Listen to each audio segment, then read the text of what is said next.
नमस्ते। तो रोज की तरह मैंने पूजा कर ली है और पूजा करके मैं अपने काम से निपट चुकी हूँ। अब मैं आपको बताऊंगी कि जैसे कलश जो भी हम कलश रखते हैं, जवारे बोते हैं या जो भी पूजा का सामान होता है, उसको विसर्जित कैसे करें। वैसे तो उसको विसर्जित करने के लिए कई लोग उसको पीपल के नीचे रख देते हैं या फिर नदी में प्रवाहित कर देते हैं, नदी में बहा देते हैं या कहीं पानी भरा हो वहां बहा देते हैं। तो वो भी सही है, पर ऐसा करने से है ना, हमारा वो सामान वहां पर जाकर कंपोज ही होता है। उसको मतलब पानी में भी अगर हम उसको बहाएंगे तो वो गलेगा वहां पर। और जब वो गलेगा तो गलने से पहले उसमें बहुत सारे अम, जीवाणु छोटे छोटे पैदा होंगे जो उसको खाद बनाएंगे, जिससे हमारा पानी गंदा होएगा। क्योंकि खाद बनाने से पहले उसमें बहुत सारे ऐसे प्रोसेस होते हैं जिससे गैस उत्पन्न होती है। उसकी वजह से हमारा पानी जहां भी हम उसको प्रभावित करेंगे वहां का पानी गंदा होएगा। और अगर हम उसको किसी वृक्ष के नीचे या पीपल के नीचे रख देंगे तो क्या पता कोई उसको झाड़ू वाला या कोई कहाँ फेंके, तो वो भी ऐसे वो खराब ही होएगा। तो मैं आपको एक सबसे अच्छा तरीका बताती हूँ जिससे आपका पूजा का सामान खराब भी ना होए, आपकी भक्ति भाव आपके घर में ही रह जाए और उसका बहुत ही अच्छा विसर्जन हो जाए, रियूज हो जाए। तो मैं ये तो नहीं कहती कि सबके पास ही भाई बहुत बड़ा गार्डन है, बगीचा है, पर एक दो गमले तो आजकल हर कोई ही रखता है। तो अगर आपके पास एक दो भी गमले हैं तो मैं बताती हूँ आपको आप किस तरह उनका विसर्जन करें। तो चलो देखते हैं। तो सबसे पहले तो ये जवारे हैं जो हमने जो बोए थे, ये हमारी बबूती वगैरह है, ये श्रृंगार है। वैसे तो मैं वैसा श्रृंगार लाती थी, पर अब की बार मैं ये बिंदी का पत्ता लेके आई हूँ। ये चुन्नी है जो नारियल के ऊपर लपेटी थी। नारियल मैंने कंजका पूजन वाले दिन ही प्रसाद में बांट दिया था। और ये हल्दी की गांठ है जो हमने कलश में रखी थी। ये सुपारी है और ये 1 रुपए का सिक्का है। तो ये सामान होता है मेरे पास जब मैं कलश रखती हूँ माता रानी की चौकी। वैसे मैं पैकेट वाला श्रृंगार लेके आती थी पहले, पर वो मतलब बहुत लोकल क्वालिटी का होता है ना, तो वो किसी को दिया जाता है ना खुद यूज किया जाता है। और ऐसे ही हम अगर उसको कहीं रख दे तो वो फिर से कोई उठा के उसको दोबारा बेच सकता है। इसलिए मैं आपकी बार चाहे आप एक ही सामान, एक बिंदी या कुछ भी एक सामान, लिपस्टिक, नखून पॉलिश कुछ भी रखो श्रृंगार में, वो बढ़िया सा रख दो जिसको हम यूज कर सके। आप इसको या तो किसी सुहागन औरत को दे दो या फिर खुद भी लगा सकते हो, क्योंकि इसमें माता का आशीर्वाद मिला हुआ है। तो ये चुन्नी है, चुन्नी को मैं मंदिर में ही रख दूंगी इस तरह से। और बिंदी को मैं अपने आप यूज कर दूंगी माता रानी का आशीर्वाद समझ के। और सिक्का हम अपनी तिजोरी में रख देंगे या फिर अपने पर्स में रख लेंगे। ये हल्दी है और हल्दी पेड़ पौधों के लिए बहुत अच्छी होती है। तो इस तरह आप इस हल्दी के छोटे छोटे टुकड़े करके अपने गमले में रख सकते हो। ये एंटी बैक्टीरिया होती है और पौधों के लिए बहुत फायदेमंद होती है। पौधों में जो भी कीड़ी चींटी वगैरह लग जाती है वो इस हल्दी से भाग जाती हैं। तो आप इस तरह इसके छोटे छोटे टुकड़े करके अपने गमले में रख सकते हैं ऐसे, क्योंकि भीगने के बाद ये बहुत आसानी से टूट जाती है।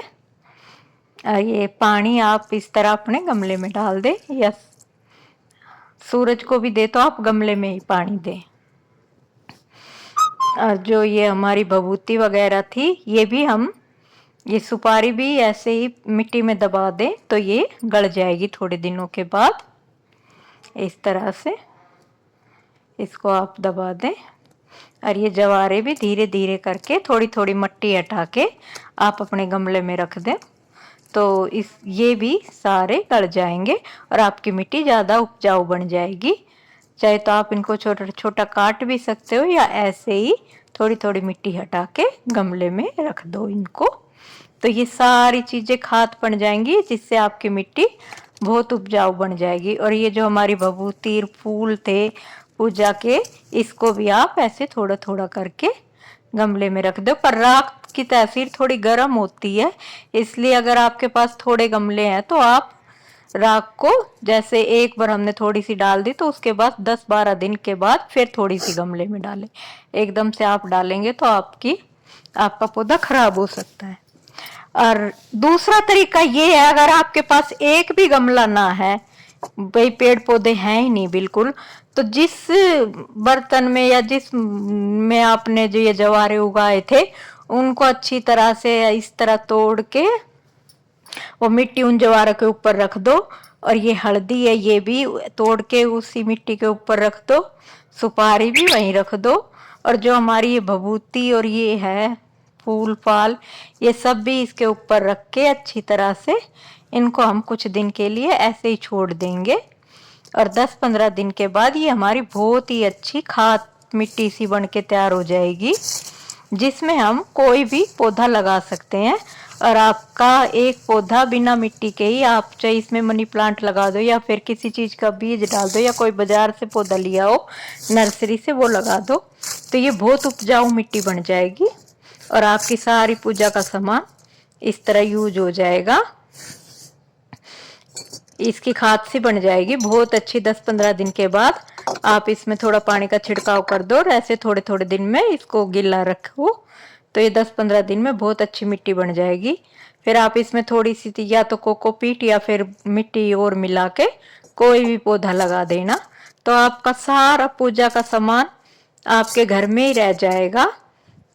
और कहते हैं कि माँ तो है ही, सारी प्राकृतिक माँ की ही है, और ये माँ की पूजा का सामान था, तो माँ का प्राकृतिक का सामान प्रकृति में मिल जाएगा।